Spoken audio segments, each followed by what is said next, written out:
Bonjour, je fais cette vidéo en tant que philosophe catholique.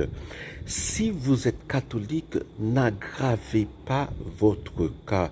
Si vous êtes catholique et que vous êtes fautif, vous menez un mode de vie qui est incompatible avec l'amour de Dieu, avec la bonté de Dieu, avec l'éthique chrétienne.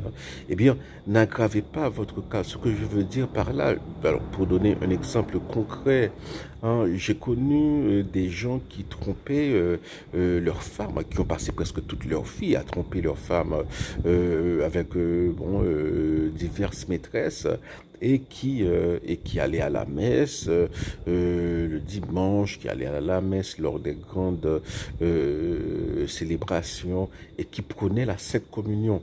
C'est un sacrilège. Il faut le dire aux gens.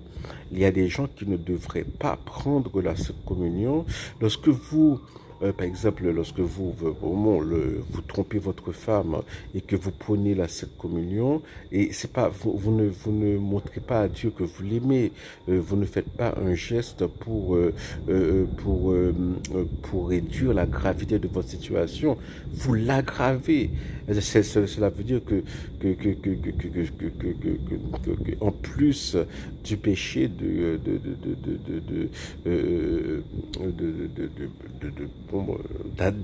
d'adultère, vous ajoutez celui qui est beaucoup plus grave, du sacrilège.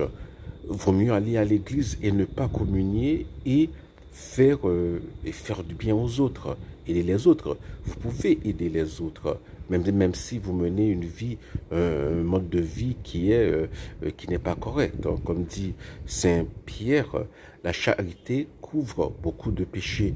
Faites beaucoup d'œuvres de charité. Donc, vous pouvez ainsi montrer à Dieu que vous voulez changer, mais que par habitude, par faiblesse, voilà, vous